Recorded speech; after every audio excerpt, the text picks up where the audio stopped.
നമസ്കാരം, news prime മലയാളത്തിലേക്ക് സ്വാഗതം. ഡോക്ടർ ശശി തരൂറിന് ഉയർന്ന ക്യാബിനറ്റ് റാങ്കോട് കൂടിയുള്ള പദവി നൽകാൻ കോൺഗ്രസ് നേതൃത്വം തീരുമാനിച്ചിരിക്കുകയാണ്. പക്ഷേ അതിനു മുമ്പായി കേരളത്തിലെ നിയമസഭാ തെരഞ്ഞെടുപ്പിൽ അദ്ദേഹത്തിന് ഒരു മണ്ഡലം മത്സരിക്കാൻ കൊടുത്തുകൊണ്ട് കോൺഗ്രസിനെ ശക്തിപ്പെടുത്താൻ വേണ്ടിയുള്ള നീക്കവും അണിയറയിൽ ആലോചിക്കുകയാണ്.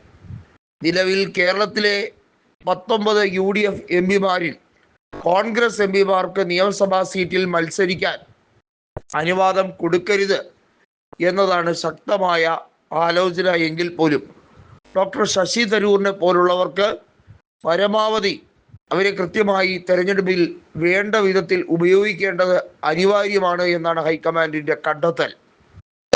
ശശി തരൂർ മല്ലികാർജുൻ ഖാർഗെക്കെതിരെ പ്രസിഡന്റ് സ്ഥാനത്തിന് വേണ്ടി, അതായത് കോൺഗ്രസ് അധ്യക്ഷ സ്ഥാനത്തിന് വേണ്ടി മത്സരിച്ച നേതാവാണ്. അദ്ദേഹത്തിന് ഉപാധ്യക്ഷ സ്ഥാനം നൽകുന്നതിനെ പറ്റിയുള്ള തീരുമാനവും AICC ആലോചിച്ച് വരികയാണ്.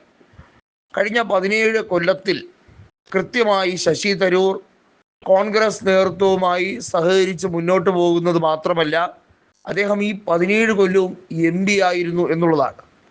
2008 അംഗത്വം എടുത്ത് 2009 തന്നെ ലോക്സഭയിൽ കന്നി അംഗത്തിൽ 1 ലക്ഷം വോട്ടിന് ജയിച്ച് പിന്നെ ഒരു തവണ പോലും പരാജയമറിയാതെ മുന്നോട്ട് വന്ന നേതാവാണ് ഡോക്ടർ ശശി തരൂർ. അദ്ദേഹം നടത്തിയ പല പ്രസ്താവനകളും, പ്രത്യേകിച്ചും അദ്ദേഹം നരേന്ദ്രമോദിക്ക് ആഭിമുഖ്യം അറിയിക്കുന്ന തരത്തിലുള്ള പ്രസ്താവനകൾ നടത്തിയത് വേദനിപ്പിച്ചിട്ടുണ്ട് എന്ന് AICCയുടെ ജനറൽ സെക്രട്ടറി KC വേണുഗോപാൽ ഉൾപ്പെടെ പല നേതാക്കളും പറയാറുണ്ട്. എന്നാൽ ഡോക്ടർ ശശി തരൂർ ഉറപ്പിച്ചു പറയുന്നു, താൻ അടിമുടി കോൺഗ്രസ് പ്രസ്ഥാനവുമായി മുന്നോട്ട് പോവുകയാണ്. അഭിപ്രായ വ്യത്യാസങ്ങളുണ്ട്, അത് ജനാധിപത്യ രീതിയുടെ സൗന്ദര്യമാണ്, അല്ലെങ്കിൽ അതിൻ്റെ ഒരു പ്രത്യേകതയാണ് എന്ന് പറയാറുണ്ട്.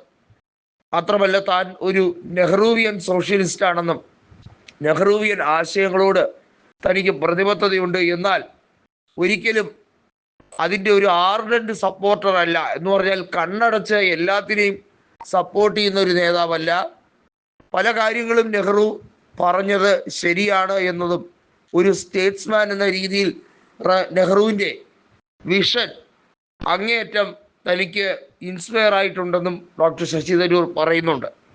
എന്നാൽ നെഹ്റുവിൻ്റെ ചില തീരുമാനങ്ങളെ താൻ എതിർത്തിട്ടുമുണ്ട് എന്നുള്ളതും ഡോക്ടർ ശശി തരൂർ വ്യക്തമാക്കുകയാണ്.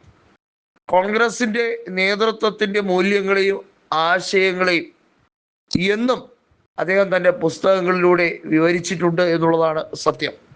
അവിടെയും കോൺഗ്രസ് നേതൃത്വം എടുക്കുന്ന തെറ്റായ തീരുമാനങ്ങളെ പരിഹാസത്തോടുകൂടി കാണാറുമുണ്ട്.